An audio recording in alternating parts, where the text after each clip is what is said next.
తండ్రి కుమార పరిశుద్ధాత్మకు 2026 సంవత్సరం 16వ ఆదివారం దేవుని ఆత్మతోనూ సత్యంతో ఆరాధించడానికి వచ్చిన ప్రార్థన చేసుకుందాం. ప్రార్థనతో ఆరాధన కార్యక్రమం ప్రారంభించుకుందాం. దైవజనుల ముందుకు వచ్చి మనం ప్రార్థనలో నడిపించవలసిందిగా ప్రార్థనతో కూర్చున్నాం. అందరం కూడా తరలి వచ్చి ప్రార్థనలో ఏకీభవిస్తున్నాం.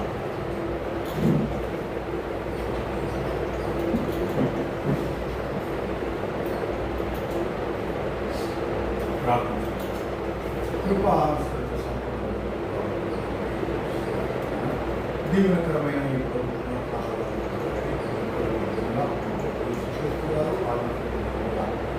మా ఆత్మతో సత్యంలో ఆరాధిస్తున్నటువంటి ఈ ఆరాధన నిర్దేశంగా మీ నియమకరంగా నిరంతరంగా జరగనున్న కార్యక్రమం సమస్తము క్రమంగా మరియు లేఖనానుసారంగా మీ సుఖానుసారంగా తెలియజేసుకొని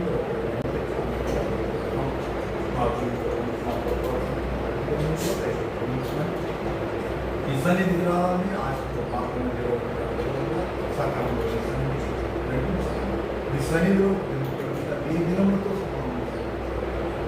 శ్రేష్టమైనటువంటి స్థితిని మనం చూస్తూ ముందుకు సాగుతూ సహాయం ఇచ్చిన అవకాశాన్ని కూడా ఘనత మహిమ ప్రభావం మీకొకరికి రావచ్చు. మా ప్రభు యేసుక్రీస్తు వారి శక్తి కలిగిన నామములో ప్రార్థన చేసి పెడుతున్నాము తండ్రి. ఆమేన్.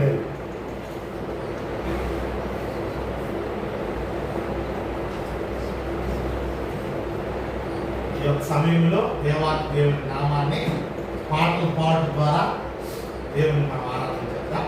మొట్టమొదటిగా దేవుని నామం పాట ద్వారా దేవుని నామాన్ని పరిశుద్ధ పరిశుద్ధ పరిశుద్ధ ప్రభువా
మధురాత్మ వరము నిడు ఆత్మ పరమానంద ప్రేమ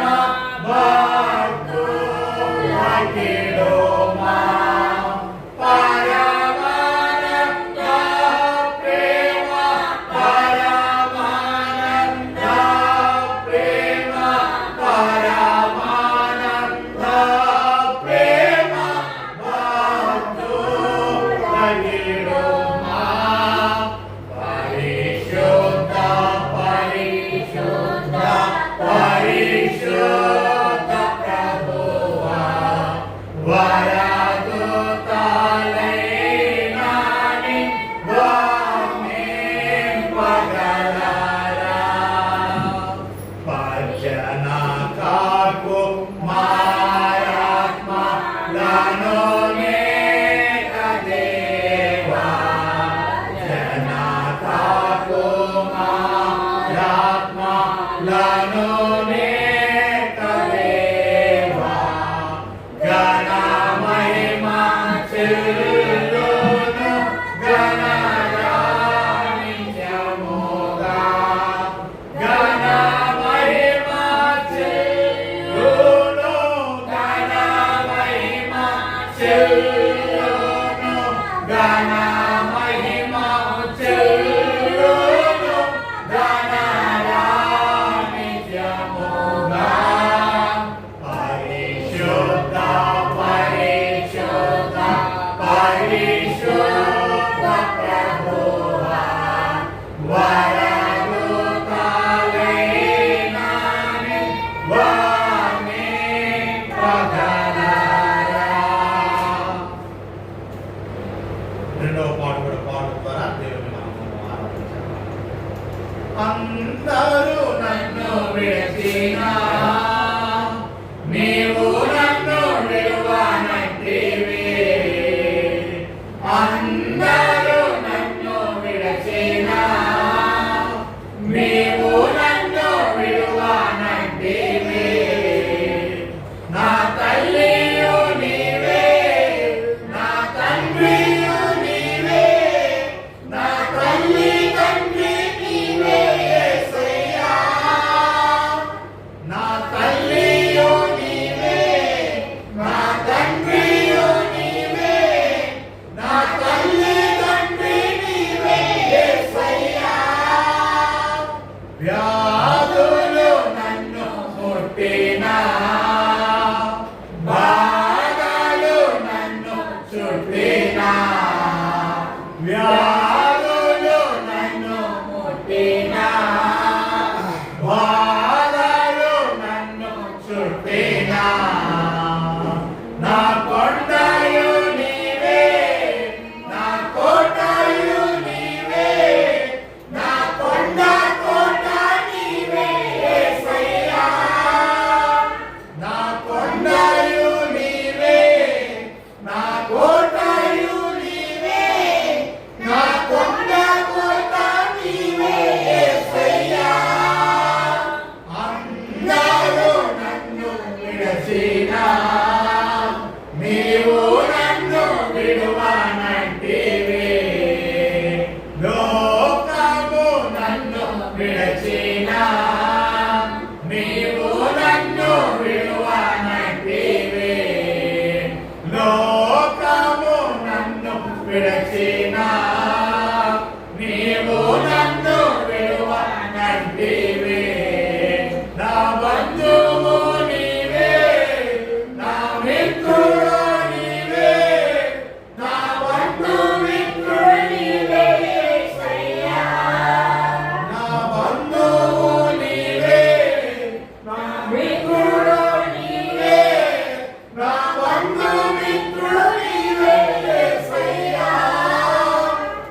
There is a fountain filled with blood drawn from Emmanuel's way, and sinners but beneath that flood lose all their guilty stain, lose all their guilty stain, lose all their guilty stain, and sinners but beneath that flood lost all their guilty stain. The dying thief rejoiced to see that fountain in his day. And there may I, though white as he, wash all my sins away, wash all my sins away, wash all my sins away. And then may I, though white as he, wash all my sins away. Dear dying Lamb, thy precious blood shall never lose its power, till all the ransomed church of God be saved to sin no more, be saved to sin no more, be saved to sin no more, till all the ransomed church of God be saved to sin no more. It says by faith I saw the stream, thy flowing wounds of blood. Redeeming love has been my gain, and shall be till I die, and shall be till I die, and shall be till I die. Redeeming love has been my gain, and shall be till I die. ప్రార్థన చేసుకుందాం. పరిశుద్ధుడా మహాగణుడైన తండ్రి, మీ ఘనమైన నామమునకు స్తుతులు స్తోత్రం చెల్లించుచు ఉన్నాం. 2026వ సంవత్సరము 16వ ఆదివారమున మిమ్మల్ని ఆత్మతోనూ సత్యముతోనూ ఆరాధించుటకు నీ సన్నిధానములో కూడి ఉన్నటువంటి మమ్మలను ఆశీర్వదించుమని వేడుకొనుచున్నాము తండ్రి. దేవా, ఇంతవరకు ప్రార్థన ద్వారా పాటల ద్వారా నిన్ను ఆరాధించి ఈ యొక్క సమయంలో నీ యొక్క వాక్యాన్ని ధ్యానించుటకు తండ్రి నీ యొక్క సహాయాన్ని కోరుతూ ఉండగా తండ్రి మమ్మల్ని ఆశీర్వదించండి. ఉత్తర ప్రత్యుత్తర రీతిగా నీ యొక్క వాక్యాన్ని మేము ధ్యానించబోతుండగా, వాక్య పఠనం ద్వారా నీ యొక్క వాక్యాన్ని చదవబోతుండగా, వాక్య ధ్యానం ద్వారా వాక్య సందేశాన్ని వినబోతుండగా, వినగలిగిన చెవులను, గ్రహించగలిగిన హృదయాలను, చూడగలిగిన కన్నులను మా అంతరంగ పురుషునికి దయచేయండి. నీ గ్రంథములోని ఆశ్చర్యమైన కార్యాలను చూసినట్లు మా మనోనేత్రములను దయతో తెరవమని ప్రార్థన చేయించు ఉన్నాం. దేవాని సన్నిధానములో తండ్రి కూడి ఉన్నటువంటి సహోదరులను సోదరీమణులను ఆశీర్వదించమని, దీవించమని, నూతన ఆత్మతో నూతన ఉజ్జీవముతో నింపమని వేడుకుంటూ ఉన్నాం. ఎటువంటి డిస్ట్రాక్షన్స్ మాకు రాకుండా, ఎటువంటి డిస్టర్బెన్సెస్ కలుగకుండా తండ్రి అంతరాయాలు కలుగకుండా, దేవా ఎటువంటి అవరోధాలు కలగకుండా తండ్రి నీ యొక్క సన్నిధిలో మేము మిమ్మల్ని ఆత్మతో సత్యముతో సంపూర్ణమైన హృదయముతో పరిశుద్ధ అలంకారంతో తనివి తీరా మిమ్మల్ని మేము ఆరాధన చేసుకుని దేవా నీలో మేము తరించులాగున నీ యందు మేము ఆనందించులాగున నీ యందు మేము ఉల్లసించి సంతోషించులాగున సహాయం చేయమని వేడుకొంచు క్రీస్తు నామములో ప్రార్థిస్తున్నాము తండ్రి. సమయంలో దేవుని యొక్క వాక్యాన్ని ఉత్తరప్రదేశ్ చదువుతున్నా సోదరు శ్రీనివాసరెడ్డి గారు 136వ కీర్తన ఉత్తరప్రదేశ్ భాగం నడిపిస్తారు. అందరం కూడా రెండవ భాగం ఉత్తరప్రదేశ్.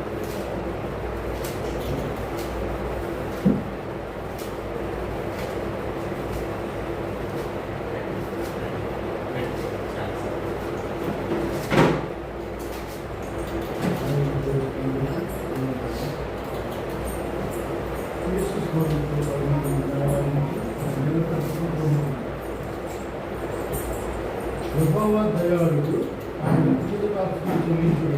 ఆయన కృపానిధనములు దేవదేవుని కృతజ్ఞతాస్తుతులు చెల్లించుడు. ఆయన కృపానిధనములు ప్రభువుల ప్రభువులకు కృతజ్ఞతాస్తుతులు చెల్లించుడు. ఆయన కృపానిధనములు ఆయన ఒక్కడే మహత్కార్యము చేయువాడు. ఆయన కృపానిధనములు ఆయన జ్ఞానము చేత ఆయన ఆకాశమును కలుగచేయును. ఆయన కృపానిధనములు ఆయన భూమిని నీళ్ళ మీద పరిచినవాడు. ఆయన కృపానిధనములు ఆయన గొప్ప జ్యోతులను నిర్మించినవాడు. ఆయన కృపానిధనములు పగటి నేడుటకు ఆయన సూర్యుని చేసెను. ఆయన కృపానిధనములు రాత్రి నేడుటకు ఆయన చంద్రుని నక్షత్రాన్ని చేసెను. ఆయన కృపానిధనములు ఐగుప్తు దేశం తొలి చూడని ఆయన హతము చేసెను. ఆయన కృపానిధనములు వారి మధ్య ఇశ్రాయేలును ఆయన రప్పించెను. ఆయన కృపానిధనములు చేయి చాచి తన బాహుబలము చేత వారిని రప్పించెను.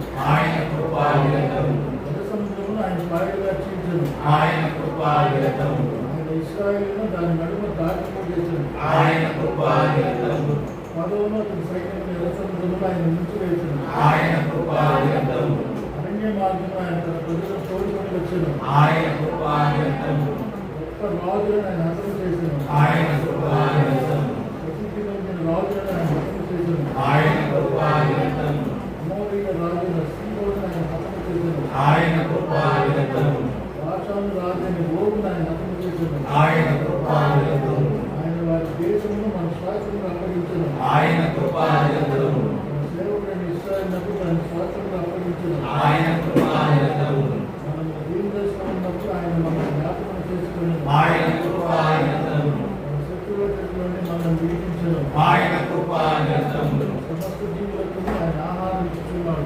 ఆయన కృపానిధనములు ఆకాశము నుండి దేవునికి కృతజ్ఞతాస్తుతులు చెల్లించుడు. ఆయన కృపానిధనములు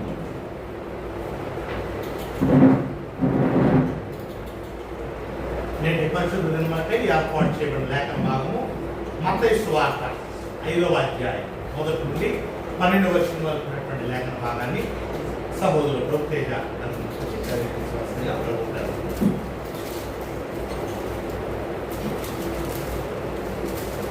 మత్తయి సువార్త 5వ అధ్యాయం 1 నుంచి 12 వచనాలు. పేజ్ నెంబర్ 4 కొత్త నిబంధన గ్రంథం. ఆయన ఆ జన సమూహములను చూచి కొండ ఎక్కి కూర్చుండగా ఆయన శిష్యులు ఆయన యొద్దకు వచ్చిరి. అప్పుడు ఆయన నోరు తెరిచి ఇలాగు బోధింపసాగిరి. ఆత్మ విషయమై దీనులైన వారు ధన్యులు, పరలోక రాజ్యము వారిది. దుఃఖపడు వారు ధన్యులు, వారు ఓదార్చబడుదురు. సాత్వికులు ధన్యులు, వారు భూలోకమును స్వతంత్రించుకుందురు. నీతి కొరకు ఆకలి దప్పులు గలవారు ధన్యులు, వారు తృప్తిపరచబడుదురు. కనికరము గలవారు ధన్యులు, వారు కనికరము పొందుదురు. హృదయ శుద్ధి గలవారు ధన్యులు, వారు దేవుని చూచెదరు. సమాధాన పరచువారు ధన్యులు, వారు దేవుని కుమారులు అనబడుదురు.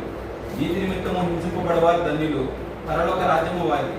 నా నిమిత్తము జనులు మిమ్మను నిందించి హింసించి మీ మీద అబద్ధముగా చెడ్డమాటలలో పలికినప్పుడు మీరు ధన్యులు. సంతోషించి ఆనందించుడి, పరలోకమందు మీ ఫలం అధికమగును. ఇలాగున వారు మీకు పూర్వమందుండిన ప్రవక్తలను హింసించిరి.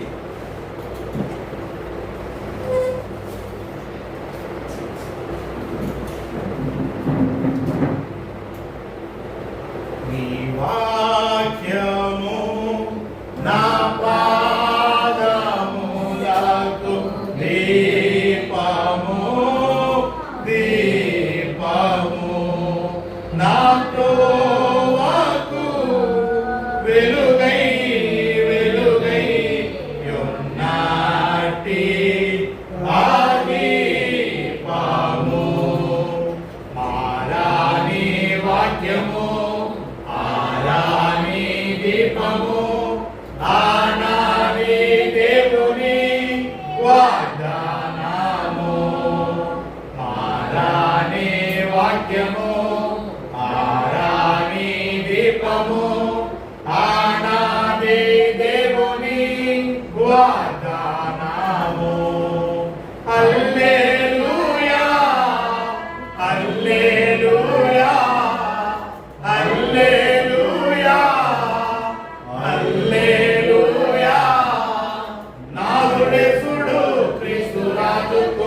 హల్లెలూయా నాదుడేసుడు క్రీస్తు రాజుకు హల్లెలూయా నీ వాక్యము నా పాదములకు దీపము దీపము నా త్రోవకు వెలుగై వెలుగై యున్నాటి ఆ దీపము నరరూపమెత్తిన పరలోక వాక్యమా నాతో మాట్లాడుమా నా ప్రభువా నరరూపమెత్తిన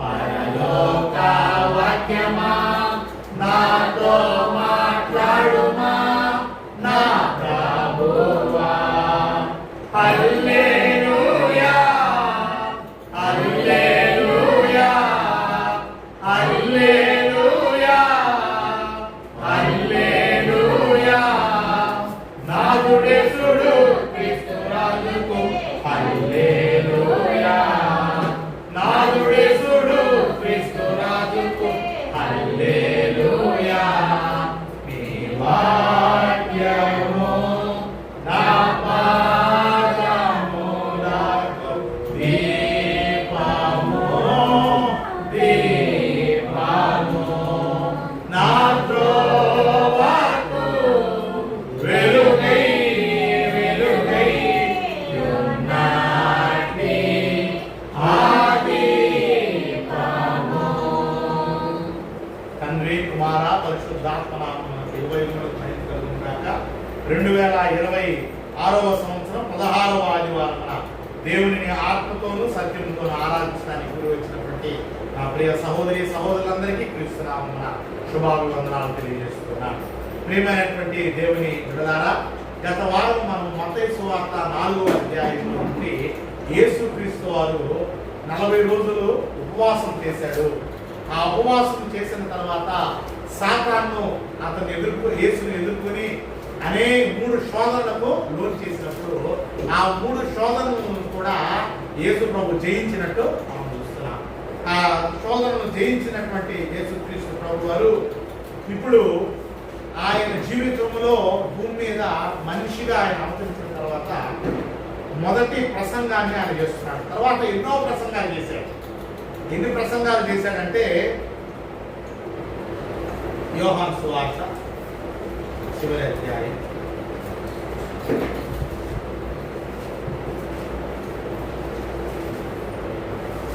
యోహాను సువార్త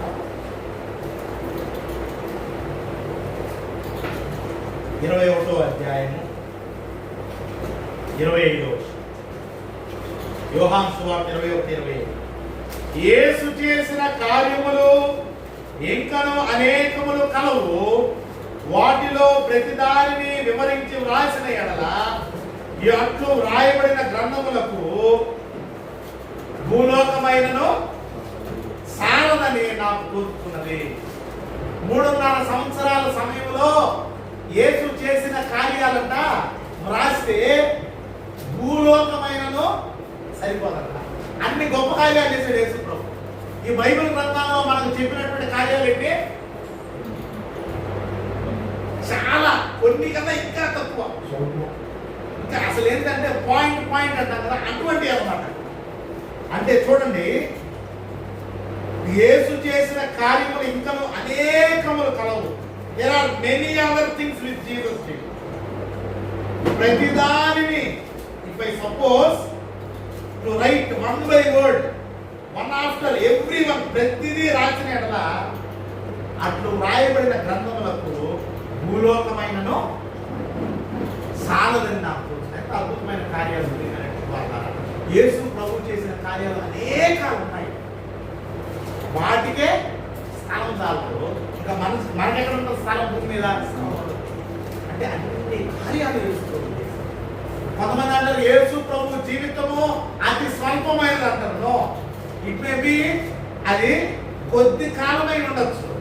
it may be matter of 3.5 years. But ఆయన చేసినటువంటి కార్యాలు అవి అది ఇన్యూమరబుల్ అన్నమాట. సంఖ్యకు అవి లెక్కకు మించినటువంటి అన్నమాట. వాటిల్లో మొట్టమొదటి ప్రసంగాన్ని ఈరోజు మనం ఆలోచిస్తాం. ఎన్ని చేసి అనేకాలు చేసి ఉంటాడు. అయితే ప్రతి దానికి కూడా ఏమవుతుంది, every journey starts with single step. ప్రతి ప్రయాణము ఒక అడుగుతో ప్రారంభమైనప్పుడు యేసుక్రీస్తు వారి యొక్క అనేకమైన కార్యాలు మొదటి దాంతో ప్రారంభమైంది కదా. ఆ మొదటిదే ఈరోజు సహోదరు తేజ చదివినటువంటి మత్తయి సువార్త 5వ అధ్యాయంలో మనం చూస్తున్నటువంటి కార్యం అన్నమాట. This was the first sermon Jesus preached on this planet. ఈ యొక్క భూమి మీద యేసుక్రీస్తు ప్రసంగించినటువంటి మొట్టమొదటి ప్రసంగం, ద ఫస్ట్ సెర్మన్. ఇదేమంటారంటే కొండ మీద ప్రసంగం. అంటే ఈ యొక్క ప్రసంగాన్ని కొన్ని లక్షల మంది ఉన్నారు, వేల మంది కాదు, కొన్ని లక్షల మంది యేసుక్రీస్తు వారి ప్రసంగాన్ని వినడానికి వచ్చారు. కాబట్టి ఆయన ఇప్పుడులా మనకి మైక్రోఫోన్స్ మైక్లో ఏదైనా ఉండవు. కాబట్టి ఆయన ఏం చేశాడంటే, చూద్దాం, ఆయన జన సమూహములను చూచి అంత ఎక్కువగా జనాలు ఉన్నారని చూచాడు. కాబట్టి కొండ మీదకి ఎక్కి కూర్చున్నాడు. ఎక్కడ కూర్చున్నాడు? కొండ మీదకి వెళ్ళాడు. ఎందుకు? ఎక్కువ మంది ఉన్నారు కాబట్టి, అందరినీ అడ్రస్ చేయాలి కాబట్టి కొండ మీదకి ఎక్కి కూర్చుండగా ఆయన శిష్యులు ఆయన ఎందుకు వచ్చింది. అప్పుడు ఆయన నోరు తెరచి ఇలాగ బోధింపసాగాను. అక్కడ ఏంటంటే పిక్చర్ ఏంటి అంటే, లక్షల మంది జనాలు ఉన్నారు. వాళ్ళందరికీ వాయిస్ రీచ్ అవ్వాలి అంటే, వాళ్ళందరికీ ఆయన యొక్క బోధన రీచ్ అవ్వాలంటే ఆయన ఎక్కడ ఉండాలి? ఎత్తులో ఉండాలి. కాబట్టి ఆయన కొండ మీదకి వెళ్ళి కూర్చొని ఉన్నాడు అనమాట. ఆయన శిష్యులు కూడా ఆయనతో వెళ్ళి కూర్చున్నప్పుడు ఆయన వారికి బోధింపని ఆరంభించాడు. యేసుక్రీస్తు వారు అనేకమైన కార్యాలు చేసినప్పుడు ఆయన మొట్టమొదటి ప్రసంగము, మొట్టమొదటి ఆయన బోధించినటువంటి విషయాలు ప్రాధాన్యమైనటువంటి, అంటే ఐ మీన్ ఇంపార్టెంట్ చెప్పుకుంటాడా లేకపోతే ఏదో నార్మల్గా చెప్పుకుంటాడా? చాలా ఇంపార్టెంట్ చెప్పుకుంటాడు. ఎంత ఇంపార్టెంట్ అంటే, ఈ యొక్క ప్రసంగాన్ని ప్రభుత్వం అయితే మనం రాబోయే వారాలు ఈ నెల పాటు మనము మత్తయి సువార్త 5వ అధ్యాయం 6వ అధ్యాయం అధ్యాయాల్లోనే సుమారు 3 అధ్యాయాలు కంటిన్యూడ్ అన్నమాట. ఆ ప్రసంగం చాలా పెద్ద ప్రసంగం అన్నమాట. ఆ ప్రసంగాన్ని ఎలా ప్రారంభిస్తున్నాడంటే 3వ వచనంలో ఈ స్టార్టింగ్ విత్ హంబుల్నెస్, దీనత్వాన్ని గురించి మాట్లాడుతున్నాడు అన్నమాట. మొట్టమొదటిగా మాట చూడండి, ఆత్మ విషయమై దీనులైన వారు ధన్యులు, పరలోక రాజ్యము వారిది. ఎప్పుడు కూడా మనిషి 2 భాగాలు, మనిషి శరీరము, బాహ్యము, అంతరంగం, inner man and outer man. బాహ్యము అంటే ఈ శరీరం. ఈ బాహ్యం అనేటువంటి యొక్క శరీరానికి, అవుట్వర్డ్ పర్సన్కి ఏజ్ ఉంటుంది, వయసు ఉంటుంది. ఈ వయసు 70 లేక 80 సంవత్సరాలు. ఈ 70 లేక 80 సంవత్సరాలు లేక అంతకన్నా 10 సంవత్సరాలు వచ్చిన తర్వాత ఈ శరీరంలో ఉన్నటువంటి అవయవాలన్నీ కూడా ఏమైపోతాయంటే ముడిగిపోతాయి. అంటే అవి ఏమైపోతాయంటే స్ట్రింక్ అయిపోతాయి. ఆ స్ట్రింక్ అయిపోయినప్పుడు ఆటోమేటిక్ ఏమైంది, ఫర్ ఎగ్జాంపుల్ మన బట్టలు ఉన్నాయి. ఈ బట్టలు మనం వాడంగా ఏమవుతాయి? స్ట్రింక్ అయిపోతాయి. బట్టలు మనం ఏం చేస్తాము? ఉపయోగించుకోలేము. దానివలన మనకి ఎండ నుండి కాపుదల ఉండదు, మన శరీరానికి అది కప్పుకున్నట్టు ఉండదు. ఇప్పుడు దాన్ని ఏం చేస్తాం? మనము తీసివేస్తాం. అదే విధముగా ఈ యొక్క ఈ 70-80 సంవత్సరాలు ఈ శరీరంలో ఉన్నటువంటి అవయవాలు కృషించిపోయిన తర్వాత మరణం అనేటువంటిది ఒకటి వస్తుంది, డెత్ అంటారు. ఆ మరణం అనేటువంటిది వచ్చినప్పుడు ఈ బాహ్య శరీరం ఏమవుతుందంటే చనిపోతుంది. ఏమవుతుంది? ఈ శరీరము మరణానికి గురైనప్పుడు ఈ యొక్క బాహ్య శరీరాన్ని ఏం చేస్తారంటే ఆయా దేశ సాంప్రదాయాన్ని బట్టి ఒకరేమో పూడ్చి మట్టి తీసి మట్టిలోకి చేస్తారు. కొంతమంది ఏం చేస్తారంటే ఈ శరీరాన్ని కాల్చి వేసి బూడిదిగా చేసి ఆ బూడిదని తీసుకెళ్ళి మళ్ళా నీళ్ళల్లో కలిపి మళ్ళా ఈ శరీరం ఎక్కడికి వెళ్ళినట్టు? భూమిలోనికి వెళ్ళినట్టు. భూమి అంటే ఏంటి? ఒట్టి కనిపించే మట్టి కాదు కదా. భూమి మట్టి మరియు నీరు. ఆ నీటి కింద ఏముంటుంది? మళ్ళా మట్టి ఉంటుంది. కాబట్టి ఈ బూడిది ఏమవుతుంది? మళ్ళా మట్టిలో కలిసిపోతుంది. అలా ఒక్కొక్క దేశ సాంప్రదాయం అలా అయిపోతుంది. కానీ ఇది ఒక భాగం మనిషిలో ఉన్నటువంటి ఇంకొక భాగం ఉంది. ఆ ఇంకొక భాగం ఏంటి అంటే ఆత్మ. ఏంటది? ఆత్మ. ఈ యొక్క ఆత్మ ఈ యొక్క శరీరాన్ని, ఈ శరీరం ఏమో మట్టిలో నుంచి వచ్చినటువంటి ఈ శరీరము మరలా మట్టికి వెళ్ళిపోతుంది. ఈ యొక్క ఆత్మ పరలోకం నుండి వస్తుంది. ఎక్కడి నుంచి వస్తుంది? అంటే పై నుండి వస్తుంది, అంటే దేవుని దగ్గర నుండి వస్తుంది. కాబట్టి ఈ యొక్క ఆత్మ మరలా దాన్ని దయచేసినటువంటి దేవుని దగ్గరకు వెళ్ళిపోతుంది. అంటే ఈ యొక్క శరీరము మట్టి అయిపోతుంది. ఈ యొక్క ఆత్మకు మాత్రం ఏమి లేదు, మరణం అనేటువంటిది లేదు. ఈ యొక్క ఆత్మకు చావు అనేటువంటిది లేదు. ఈ ఆత్మకు ష్రింకింగ్, క్షీణించడం అనేటువంటిది, పాతకెళ్ళడం అనేటువంటిది ఈ యొక్క ఆత్మకు లేదు. యేసు ప్రభు ఆ ఆత్మ గురించి మాట్లాడుతున్నాడు. దేని గురించి మాట్లాడుతున్నాడు? 70-80 సంవత్సరాలు ఉండి కృషించిపోయేటువంటి మట్టిలో కలిసిపోయేటువంటి శరీరం గురించి మాట్లాడట్లేదు, కానీ ఆ శరీరంలో ఉన్నటువంటి ఆత్మ గురించి మాట్లాడుతూ చెప్తున్నాడు. ఆత్మ విషయమై దీనులైన వారు ధనిలు, పరలోక రాజ్యము వారిది. మొట్టమొదటిగా చెప్తున్నాను. ఈ విషయాన్ని ఎందుకు చెప్తున్నానంటే, యేసు ప్రభు మాట్లాడినటువంటి మాట ఏంటి అంటే, ఆత్మలో ఎవరైతే దీనులుగా ఉంటారో, ఎవరైతే దీనత్వంతో ఉంటారో, ఆత్మలో ఎవరైతే తగ్గింపుతో ఉంటారో, మరలా ఆత్మ ఎక్కడి నుండి వచ్చిందో అక్కడికి వెళ్ళిపోతుంది.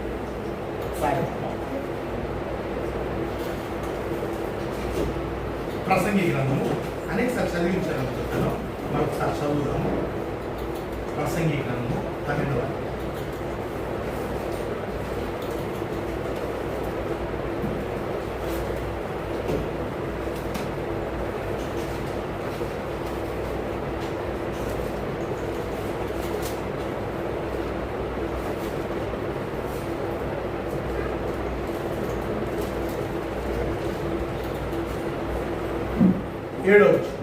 మత్తయి 12:7. మన్నైనది వెనుకట వలనే మరలా భూమికి చేరును, ఆత్మ దాని దయచేసిన దేవుని యొద్దకు మరలా. ప్రసంగి గ్రంథము 11వ అధ్యాయము. ప్రసంగి గ్రంథం 11వ అధ్యాయము, ప్రసంగి గ్రంథం 12వ అధ్యాయము 7వ. మన్నైనది వెనుకట వలనే మరలా భూమికి చేరును, ఆత్మ దాని దయచేసిన దేవుని యొద్దకు మరలా చేరును. ఆ ఆత్మ మరలా దేవుని దగ్గరకు చేరాలి అంటే ఈ యొక్క ఆత్మలో ఎలా ఉండాలి? దీనత్వం కలిగి ఉండాలి. ఎలా కలిగి ఉండాలి? దీనత్వం. ఆత్మలో ఏంటి దీనత్వం కలిగి ఉండడం అన్నటువంటి ప్రశ్న మనకు అంటే అది అర్థం కాదు, ఎవరు కూడా అర్థం కాదు. అందుకని యేసు ప్రభువు ఒక ఉపమానాన్ని చెప్తున్నారు. లూకాసు వార్త 18వ అధ్యాయము. లూకాసు వార్త 18వ అధ్యాయం 9 నుండి. లూకాసు వార్త 18. Luke chapter 18 verses 9 to 12. What is it to be poor in the spirit? ఆత్మ సంబంధం, ఆత్మ విషయమై దీనత్వంతో ఉండడం అంటే ఏంటి? ఆత్మ విషయమై దీనులైనటువంటి వారు ఎవరు? ఆత్మ విషయం దీనంగా ఉండాలంటే అసలు ఏంటి అన్న విషయాన్ని మనం ప్రశ్నించుకున్నప్పుడు పరిశుద్ధాత్మ మనం తెలియజేస్తున్నటువంటి సమాధానం ఏంటంటే, ఇద్దరు మనుషులు దేవాలయానికి వస్తూ ఉన్నారు. ఎక్కడికి వస్తున్నారు? దేవుని ఆరాధన చేయడానికి, దేవుని సన్నిధికి ఇద్దరు వస్తున్నారు. వారిలో ఒకడు 10వ వచనం, ప్రార్థన చేయుటకై ఇద్దరు మనుషులు దేవాలయానికి వెళ్ళి. ఎందుకు మనం వెళ్తాం? దేవుని సన్నిధికి ప్రార్థన చేయడానికే కదా, దేవుని సన్నిధికి, దేవుని ఆరాధించడానికే కదా. ఇక్కడ ఇద్దరు మనుషులు దేవుణ్ణి ప్రార్థించడానికి, దేవుణ్ణి ఆరాధించడానికి, దేవుని సన్నిధిలో తమ విన్నపాలను తెలియజేసుకోవడానికి ఇద్దరు మనుషులు దేవాలయానికి వెళ్ళి. వారిలో ఒకడు బాహ్యంగా, ఒకడు పరిసయ్యుడు. పరిసయ్యుడు అంటే is the researcher of the word of God. దేవుని యొక్క వాక్యాన్ని పరిశీలన చేసేటువంటి వాడు. దేవుని యొక్క వాక్యాన్ని ఏం చేసేటువంటి వాడు? పరిశీలన చేసేటువంటి వాడు. లిటరల్ గా you can call him as the scholar in the law of God. ధర్మశాస్త్ర గ్రంథాల్లో ఇతన్ని స్కాలర్ అనొచ్చు, ఇతను పండితుడు అనొచ్చు. ఫారిసీ అంటే దేవుని యొక్క వాక్యాన్ని అంటే 24 hours ఫుల్ టైమ్ గా, అంటే ఇప్పుడు మనం చెప్పు బైబిల్ ప్రొఫెసర్ లాగా, లేకపోతే ఒక థియాలజియన్ లాగా అన్నమాట. అంటే దేవుని గ్రంథంలో పాండిత్యం కలిగినటువంటి ఒక వ్యక్తి. అతను దేవాలయానికి వచ్చాడు. మరొక వ్యక్తి ఎవరు చూద్దాం. ఒకడు సుంకరి అంటే ఈజ్ ఎ ట్యాక్స్ కలెక్టర్, అంటే ట్యాక్స్ వసూలు చేసేటువంటి వాడు. ట్యాక్స్ కలెక్టర్స్ అంటే వీళ్ళ పని యొక్క నేచర్ ఎలాంటిదంటే వీళ్ళు ట్యాక్స్ వసూలు చేయాలి. ఆ పన్ను వసూలు చేసేటప్పుడు వీళ్ళే అథారిటేటివ్ సిగ్నేచర్ అన్నమాట. వీళ్ళకి ఒక మాన్యువల్ అవన్నీ ఏమి ఉండవు. గవర్నమెంట్కి ఎంత కట్టాలో వీళ్ళకి చెప్తుంది. కాబట్టి వీళ్ళు ఏం చేస్తారంటే, అయ్యా గవర్నమెంట్ తరఫు నుంచి మేము వచ్చాం, మీరందరూ పన్ను చెల్లించాలని 10 రూపాయల దగ్గర 20 రూపాయలు వసూలు చేస్తారు. 10 రూపాయల దగ్గర 20 రూపాయలు వసూలు చేస్తారు.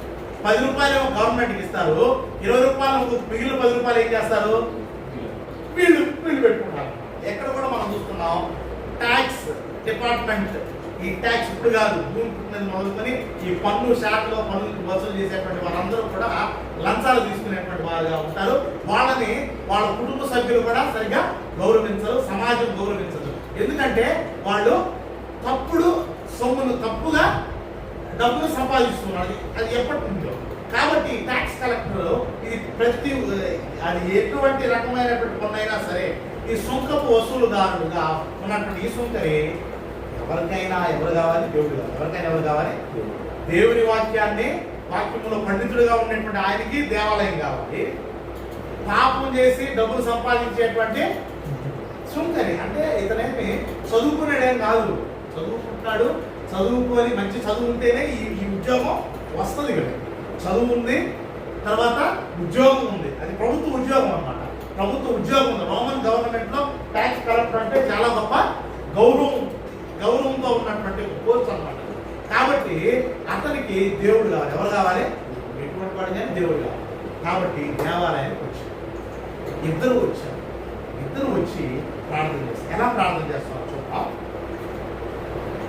పరిసయ్యుడు నిలవబడి, పరిసయ్యుడు ఎలా చేశాడు, నిలవబడి దేవా చూడండి. పరిసయ్యుడు అంటే ఎవరని చెప్పాను, is the researcher of the word. దేవుని యొక్క వాక్యాన్ని పరిశీలన చేసేటువంటి వాడు, దేవుని యొక్క వాక్యము బాగుగా తెలిసినటువంటి వాడు. ఎలా చేస్తున్నాడో చూడండి.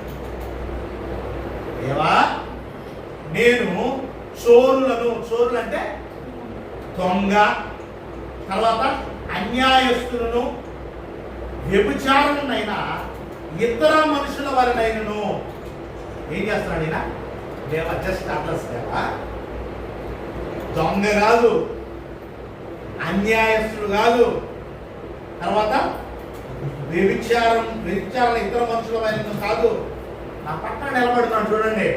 నా పక్కన ఎవరున్నారు, ఎవరున్నాడు, ఎవరు సుందరంటే ఆ ట్యాక్స్ కలెక్టర్ అని ఎవరు అంటే అతను ప్రార్థన చేస్తుంది దేవుడికి. మనసులో ఎవరున్నారు, పక్కన ఉన్న సుంకరి.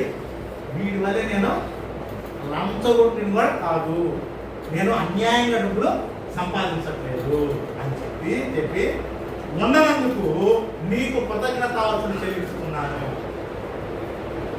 ఈ యొక్క ప్రార్థనలో మనం ఏం చూస్తున్నాం, ఈ యొక్క ప్రార్థనలో దీనత్వం మనకు కనిపిస్తుందా, ఏం కనిపిస్తుంది అనా, ప్రౌడ్నెస్ కదా, ప్రైడ్ కదా. ఈ యొక్క లోకంలో ఉన్న 3 దేవునికి సంబంధించినవి కావు. ఏంటవి, శరీరాశ, నేత్రాశ, జీవోపు డమ్మం.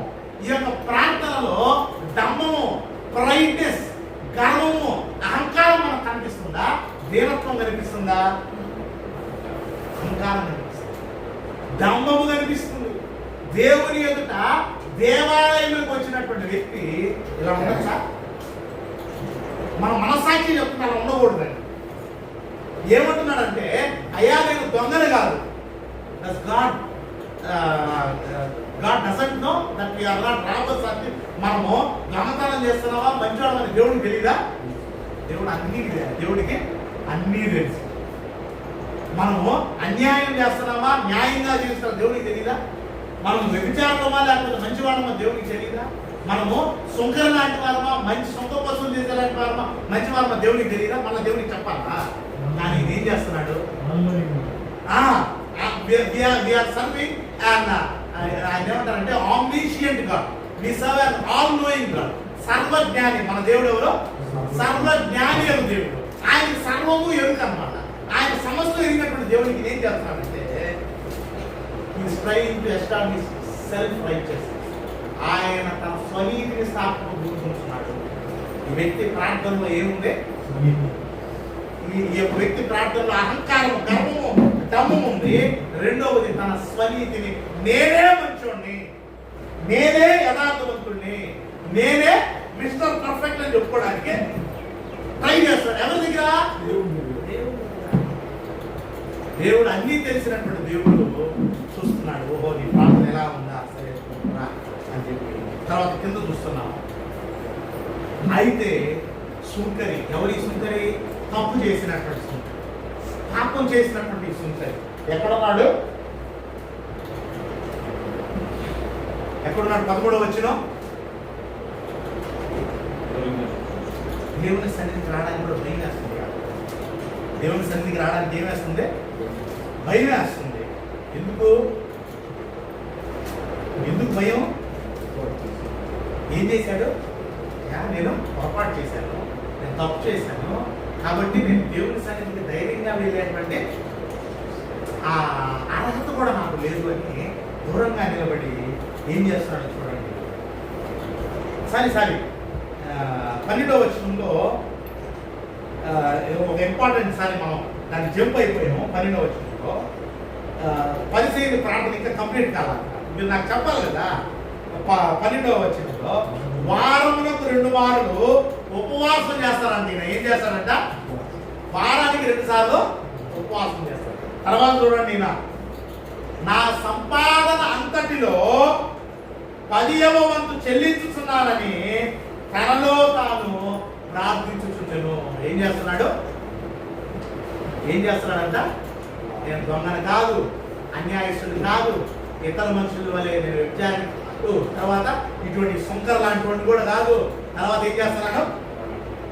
వారానికి 2 సార్లు ఉపవాసం చేస్తున్నాడు. తర్వాత సంపాదన అంతటిలో దశింభాగం ఇస్తున్నారని దేవునికి చెప్తున్నాడు. అంటే అక్కడ లిటరల్ గా ప్రార్థన ఎలా ఉంది చెప్పండి?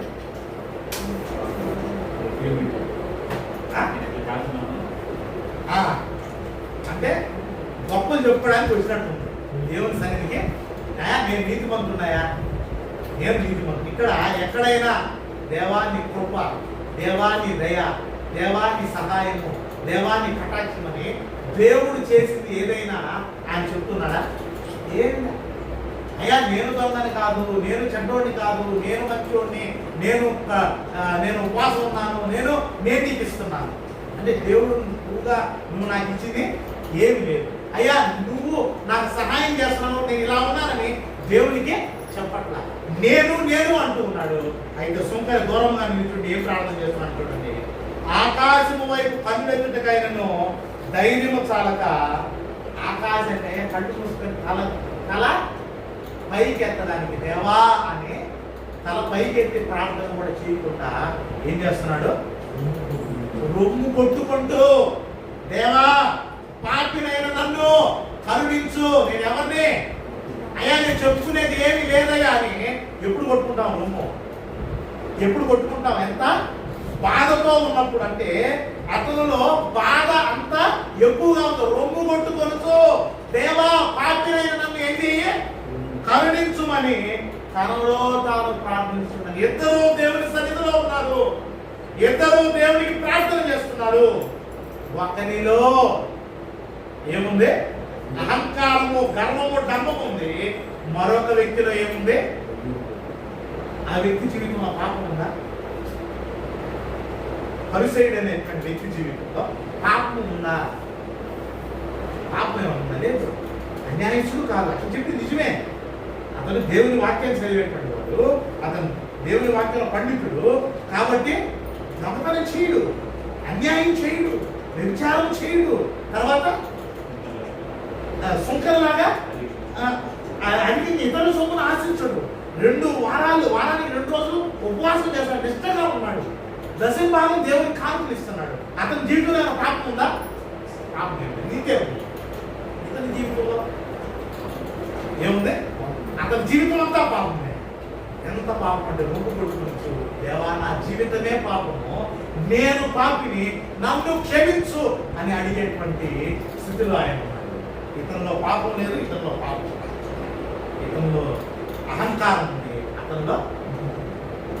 దీనత్వం ఉంది, హంబుల్నెస్ ఉంది. ఆత్మ విషయమై దీనులైన వాళ్ళు ఎవరంట? వారు పరలోక రాజ్యమునకు వారసులు. కింద చూద్దాం 14. అతని కంటే ఇతడు నీతిమంతుడిగా తీర్చబడి తన ఇంటికి వెళ్ళినని మీతో చెప్పుతున్నాను. ఎవరు నీతిమంతుడిగా తీర్చబడ్డాడు? పాపం చేసేవాడు నీతిమంతుడు అయ్యాడు. నీతిమంతుడిగా ఉన్నాడు, ఏమైపోయాడు? దేవుని దయ ఎవరి మీద ఉంది? పాపిగా ఉంది. పాపం ఉన్నా అతనిలో ఏముంది? దీనత్వం ఉంది. ఇతనిలో పాపం లేకపోయినా ఏముంది? గర్వం ఉంది. దేవుడు ఎవరి మీద ఆయన మనసు కలిగేటువంటి వాడుగా ఉన్నాడు. కింద చూద్దాము. తన్ను తాను హెచ్చించుకుని వాడు తగ్గింపబడును, తను తాను తగ్గించుకుని వాడు what God is expecting from an human being. దేవుడు మనుషుల నుండి ఏమి ఎదురు చూస్తున్నాడు?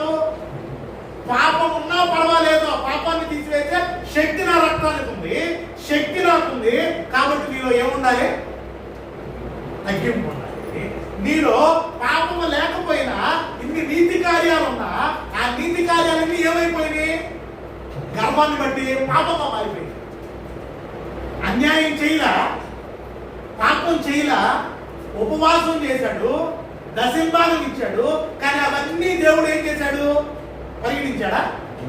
నీలో ఏం లేదు, నీలో దీనత్వం లేదు, నీలో అహంకారం ఉంది. గర్విష్ఠులను దేవుడు ఏం చేస్తాడు? గర్విష్ఠులు ఏం చేస్తాడు? మత్తయి సువార్త 5వ అధ్యాయము. అంటే ఇక్కడ యేసు ప్రభువుతో మాట ఏంటంటే, ఆత్మ విషయమై దీనులైన వారు ధన్యులు, పరలోక రాజ్యము. అంటే ఇప్పుడు వీరిద్దరు మరణించారు. ఇద్దరు మరణించారు. దేవుని వాక్యాన్ని పరిశీలన చేస్తూ దేవుని వాక్యమే జీవితంగా అది ఒక ప్రొఫెషన్ గా పెట్టుకున్నటువంటి పరిచయుడు చనిపోయాడు. పాపిగా ఉంది, రొమ్ము కొట్టుకొని దేవుని దగ్గర క్షమాపణ అడిగి క్షమాపణ పొందిన అతను చనిపోయాడు. ఇతను గర్వంతో ప్రార్థన చేశాడు, అతను దీనత్వంతో ప్రార్థన చేశాడు. ఇతనేమో నీతిమంతుడు అయ్యాడు, ఇతనేమో నీతిమంతుడిగా ఉంటే పాపి అయిపోయాడు. ఇప్పుడు ఇద్దరు మరణించారు. ఇతను పాపం చేయలేదు, అన్యాయం చేయలేదు, అబద్ధం చెప్పలేదు, దశంభాగం ఇచ్చాడు, తర్వాత ఉపవాసం చేశాడు. ఈయన మరణించాడు. ఆత్మలో దీనత్వం లేదు. ఈయన ఎక్కడికి వెళ్ళి ఉంటాడు? ఈయన జీవితం అంతా పాపం చేశాడు, పశ్చాత్తాపడ్డాడు, రొమ్ము కొట్టుకున్నాడు, నన్ను క్షమించమని తను తాను తగ్గించుకున్నాడు. ఈయనేం చేయబడ్డాడు? ఇక్కడ 3వ వచనం మనం చూస్తున్నాం. ఆత్మ విషయమై దీనులైన వారు ధన్యులు, పరలోక రాజ్యము. దీని ఆపోజిట్ గా చదువుదామా? ఆత్మ విషయమై అహంకారులైన వారు ధన్యులు కాదు, పరలోక రాజ్యము వారిని కాదు. అంటే ఏమైనా అర్థమైందమ్మా మీకు అందరికీ? నేను చెప్పింది అర్థమైందా? నీతిగా జీవించి గర్విస్తే ఆ గర్వమును బట్టి ఆ నీతి ఏమైపోద్ది? పాపంగా మారిపోద్ది. పాపం చేసి పాపాన్ని బట్టి పశ్చాత్తాపడి గర్వించకుండా దీనత్వముతో మనం తగ్గించుకున్నట్లయితే మన పాపాన్ని దేవుడు కడిగి మన పాపాన్ని ఏం చేస్తాడు? నీతిగా మార్చేటువంటి వాడు. యేసుక్రీస్తు వారి యొక్క మొట్టమొదటి ప్రసంగంలో మొట్టమొదటి మాట ఉన్నటువంటి అర్థం ఏంటంటే, ఇంత ఆత్మ విషయమై దీనులైన వారు ఉంటే నీవు పాపమైనా సరే నీ పాపానికి క్షమాపణ లభించి నీవు ఎక్కడికి వెళ్తావు? పరలోక రాజ్యంలో. అలా కాకుండా ఉన్నట్లయితే నీ యొక్క ఆత్మ నిత్య నరకమునకు ప్రభుత్వమైతే రానున్నటువంటి వారాల్లో మనం ఈ కొండ మీద ప్రసంగాన్ని మనం ధ్యానించడానికి ప్రయత్నం చేద్దాం. దేవుడు మనందరి వినికిడిలో యొక్క వాక్యాన్ని కలిపి చేయడానికి ప్రార్థన చేస్తున్నాం. పరిశుద్ధుడా మహాగణమైన తండ్రి, చెప్పబడిన వాక్యము మా అందరి వినికిడిలో ఫలించినట్టు సహాయం చేయమని, దీనత్వం అనేటువంటి వస్త్రాన్ని మాకు ధరింపు చేయమని క్రీస్తు నామంలో ప్రార్థించుకుంటూ కృతజ్ఞతాస్తుతులు చెల్లిస్తున్నాము. అంటే సమయంలో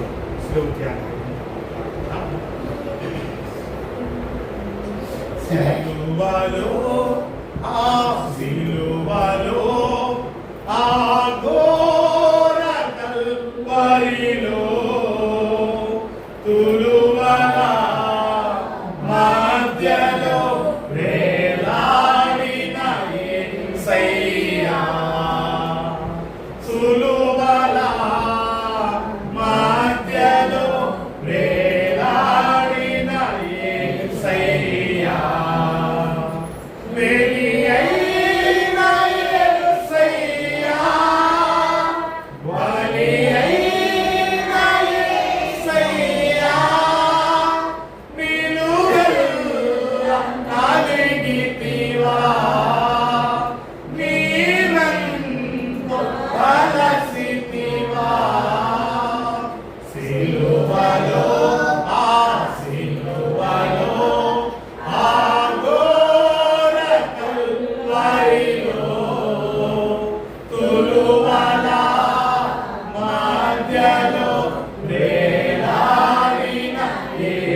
తడిపెను నీ తనువుని రుధిరంబు ధారలే తడిపెను నీ తనువుని రుధిరంబు ధారలే వెలియైన యేసయ్యా బలియైన యేసయ్యా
ఇంకా ఆయన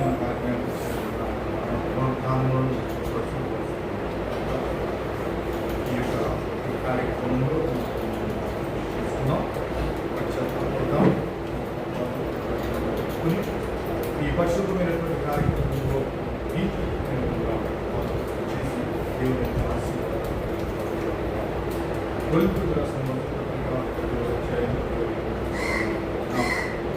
నేను మీకు అప్పగించిన దాని ప్రభువుని రాత్రి కొని కృతజ్ఞత స్తుతులు చెల్లించి దాన్ని విడిచి ఇది మీ కొరకైన నా శరీరము నన్ను జ్ఞాపకం చేసుకున్నటువంటి సౌమికులుగా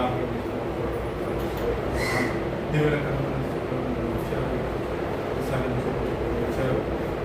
వాళ్ళకి విశాఖకి కోరుకుని వచ్చి కోరిన ఆదేశించినట్టుగా తండ్రి ఆరాధనలో మా నిమిత్తమే మా ప్రభు శిలువలో ఆ నలకొట్టబడిన శరీరం షార్ట్ కొట్టే ఆశీర్వదించి స్వీకరిస్తాము పంచపట్ల పద్యాలకు మా ప్రభు యేసుక్రీస్తు వారి శక్తి కలిగిన నామంలో ప్రార్థన చేస్తూ కృతజ్ఞత తెలియజేస్తున్నాము.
ఆయన పాత్ర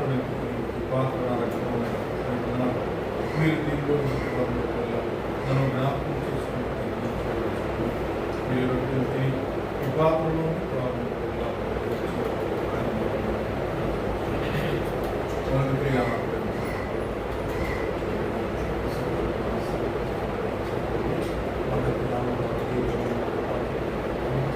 మరలా మీ సన్నిధి రసపాత్రను ఆశీర్వదించి మర్చిపెట్టిన పరిచారకు మా ప్రభు యేసుక్రీస్తు వారి శక్తి కలిగిన ప్రార్థన చేస్తున్నాము. ఆమేన్.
ఇంకా పరిశుభ్రంగా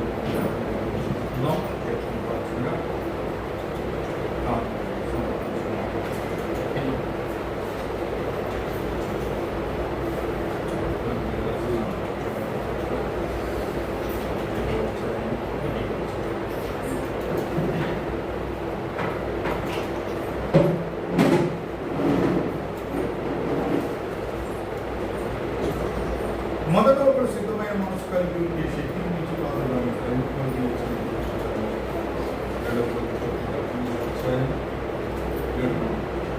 సనత్ కొరకై బలవంతంగా కాకి ప్రతి వాడును తన హృదయంలో నిశ్చయించుకున్న ప్రకారం దేవుడు ఉత్సాహంగా ఇచ్చినట్టు మరియు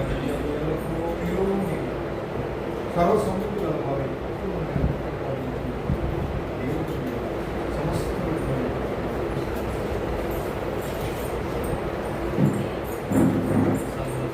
పాడుతున్న సహోదరు మనోహర్ గారి ముందుకు వచ్చి కాన్ఫరెన్స్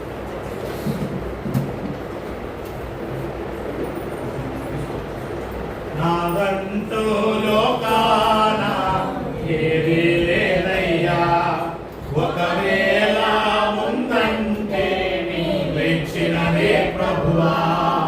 నాదంటూ లోకాన ఒకవేళ ఉందంటే నీవిచ్చినదే ప్రభువా. నీదే నీదే బ్రతుకంతా నీదే, నీదే నీదే బ్రతుకంతా నీదే. నాదంటూ లోకాన ఏది లేదయ్యా, ఒకవేళ ఉందంటే నీవిచ్చినదే ప్రభువా.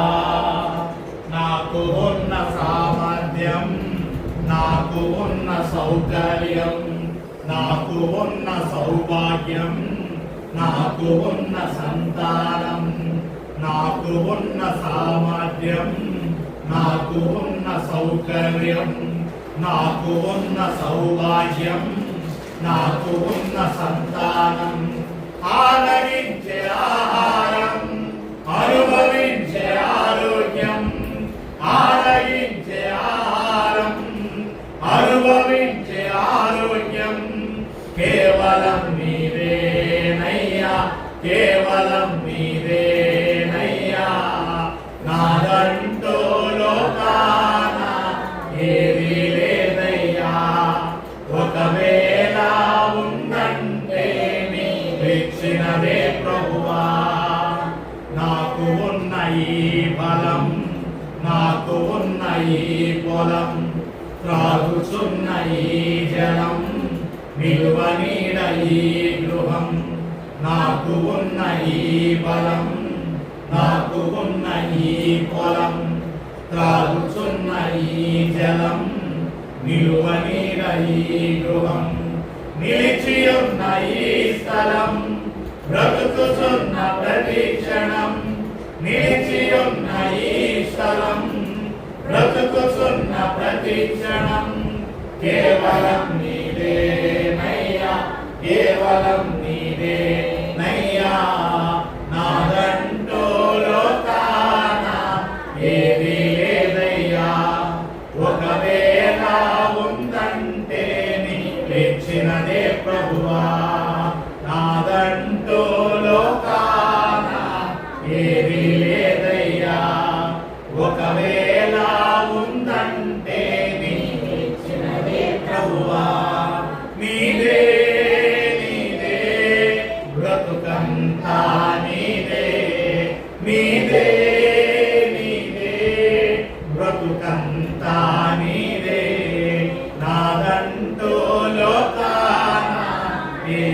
లేదయ్యా, ఒకవేళ ఉందంటే నీవిచ్చినదే ప్రభువా. ఇంతవరకు మనం దేవుని ఆరాధించుకున్నాం. ఎండలు చాలా ఎక్కువగా ఉన్నాయి కాబట్టి కరెక్ట్గా 9 గంటలకి మనం ప్రారంభించుకుంటాం. దయచేసి అందరూ కూడా గమనించవలసిందిగా కోరుచున్నాం. మనం 9 గంటలకు ప్రారంభించుకున్నాం కాబట్టి 15 నిమిషాలు ముందే ముగించుకున్నాం. టైం ఇంకా 10:15 కూడా కాలేదు. దయచేసి సహకరించవలసిందిగా కోరుతున్నాం. ఎందుకంటే ఇక్కడ అయిపోయిన వెంటనే 11:30కి చిత్తగానిపాలెం వెళ్ళాలి. అక్కడ అయిపోయిన తర్వాత మళ్ళీ అల్లిమొడికి వెళ్ళాలి. తర్వాత అల్లిమొడి మళ్ళీ తాళపాలెం వెళ్ళాలి. చాలా అంటే ఈ ఎండలో వెళ్ళడమే చాలా ఎక్కువ సమస్య అనమాట. గత 2 వారాల క్రితం అయితే ఎండలో వెళ్ళి చిత్తగానిపాలెంలో కారు కూడా వేడైపోయి కారు కూడా స్టార్ట్ అవ్వలేదు. అంటే ఎంత ఎక్కువగా ఏముందో ఒకసారి ఆలోచించండి. రైతులు మా అందరూ ప్రార్థన చేయాలి. 4 సంఘాలు అభివృద్ధి పొందాలని మా ఆరోగ్యం కొరకు కూడా ప్రార్థన చేయాల్సి కోరుతున్నాం. ప్రార్థన చాలా విలువైనవి కాబట్టి రైతులు మీ అనుదిన ప్రార్థనలో మా మేము మీ కొరకు ప్రార్థన చేస్తామని మా బాధ్యత. మీ అందరి మీ కుటుంబాలు బాగోగులను బట్టి ఒక్కొక్కరి కొరకు కుటుంబం ఒక్కొక్క ప్రతిరోజు ప్రార్థన చేస్తాం. మా బాధ్యత. మా కొరకు కూడా మీరు ప్రార్థన చేయవలసిందిగా సంఘం కొరకు ప్రార్థన చేయవలసిందిగా కోరుతున్నాం. ప్రతి బుధవారం సాయంత్రం 6 గంటల నుండి 7 గంటల వరకు బైబిల్ జరుగుతుంది. రైతు అందరూ కూడా పాల్గొన్న సెలవులు కాబట్టి యవన బిడ్డలు కూడా రావాల్సిందిగా కోరుతున్నాం. అదేవిధంగా స్త్రీల కొడుకు ప్రతి శుక్రవారం సాయంత్రం 5 గంటలకే ఉంటుంది. 6:30 కన్నా కానీ 5 గంటలకే ఉంటుంది. రైతు ఎండాకాలం కాబట్టి రైతు వీలు చేసుకొని స్వాధీనంలో కూడా శివకుడితో కూడా పాల్గొని ప్రార్థన కుటుంబ క్షేమం కొరకు దేవుని యొక్క వాక్యాన్ని నేర్చుకుని ప్రార్థన ఇచ్చేటువంటి సమయం చాలా బాగా జరుగుతుంది. రైతు శివకుడితో పాల్గొనవలసి కోరుచున్నాం. అదేవిధంగా సంఘ కార్యక్రమాలన్నీ కూడా దేవుని మహిమకరంగా ఇవ్వాలని చెప్తున్నట్టు సహాయం చేద్దాం. దేవుని ఆరాధన చేసినట్టు మనకు దేవుడు తన దీవెన అనుగ్రహించుగాక. ముగింపు ప్రార్థన. పరిశుద్ధుడా మహాగణుడైన తండ్రి మీకు స్తోత్రాలు. 2026వ సంవత్సరం 16వ ఆదివారంన మేము కావలి క్రీస్తు సన్ముగా నిన్ను ఆరాధించే భాగ్యాన్ని మాకందరికీ దయచేసినందుకు స్తోత్రాలు. సహోదరులను సోదరీమణులను వృద్ధులను చంటి బిడ్డలను యవన బిడ్డలను అందరినీ కూడా ఆశీర్వదించమని వేడుకుంటున్నాను. దేవా, ప్రార్థన ద్వారా నిన్ను ఆరాధించాం. పాటలు పాడి స్తుతించి నిన్ను ఆరాధించాం. మీ యొక్క వాక్యాన్ని ధ్యానించి నిన్ను ఆరాధించాం. దేవా, చెప్పబడిన వాక్యము మా హృదయంలో ముద్రించబడి ఆత్మ విషయమై దీనులంగా మేము పరలోక రాజ్యంలో స్థానాన్ని సంపాదించుకునే ధన్యతను మాకు దయచేయమని వేడుకుంటున్నాం. చెప్పబడిన వాక్యము అందరి వినికిడిలో ఫలింపునిచ్చినట్లు సహాయం చేయమని వేడుకుంటున్నాం. శుభరాత్రి కార్యక్రమంలో పాల్గొనుకుంటుండే భాగ్యాన్ని ఇచ్చారు. వంటి గొప్ప భాగ్యాన్ని మరొకసారి మా జీవితాల్లో దయచేయమని వేడుకుంటున్నాం. దేవా, మీ యొక్క సేవకుని పోషణకై సంఘ వ్యాప్తికై తండ్రి వాళ్ళకు ప్రతి ఒక్కరి కష్టాన్ని నీకు ఆశీర్వదించి తండ్రి ఈ స్థితిలో ఉంచావు. కానుకలు ఇచ్చే స్థితిని ఇచ్చావు. కానుక చేయి చాచి కానుకించిన ప్రతి ఒక్కరికి దీవించి హృదయ కోరికలను తీర్చి రెట్టింపు దీవెనను అనుగ్రహించమని వేడుకుంటున్నాం. మహోన్నతుడైన దేవ, కృప కలిగిన మా తండ్రి, మేము కృపలో మమ్మల్ని జ్ఞాపకం చేస్తాం. ఎండలు చాలా ఎక్కువగా ఉన్నాయి తండ్రి. ఎటువంటి ఎండ దెబ్బ వడదెబ్బ పాపకాన్ని మా సంఘంలో ఉన్నటువంటి ఏ కుటుంబ సభ్యుడికి ఏ కుటుంబ సభ్యురానికి దాన్ని తగలకుండా చిన్న బిడ్డలు అందరినీ కూడా దీవించమని వేడుకుంటున్నాం. బయటకు వెళ్ళినప్పుడు లోపలికి వచ్చినప్పుడు దీవించమని వేడుకుంటున్నాం. ఎటువంటి అపాయం ఆపద అనారోగ్యానికి సంబంధించి ప్రతి ఒక్కరికి 100 ఆరోగ్యాన్ని ఆయుష్ అందరినీ కూడా అందరి జీవితాల్లో ఆయన ఆరోగ్యాలతో అష్టైశ్వర్యాలతో కళాకాంతులతో సిరి సంపదలతో ఆత్మీయ ఎదుగుదలతో మీ అందరి భయభక్తులతో తండ్రి ధనధాన్యాలతో దాన్ని నింపమని వేడుకోవచ్చు. ఉద్యోగములను ప్రభుత్వ ఉద్యోగాలని యమన బిడ్డలకు దయచేయండి. పరిశుద్ధ వివాహంలో బిడ్డలు జతపరచబడినట్టు సహాయం చేయండి. పరిశుద్ధ వివాహంలో జతపరచబడినటువంటి బిడ్డలు సంతాన బాధ్యత పొందుకున్నట్టు సహాయం చేయండి.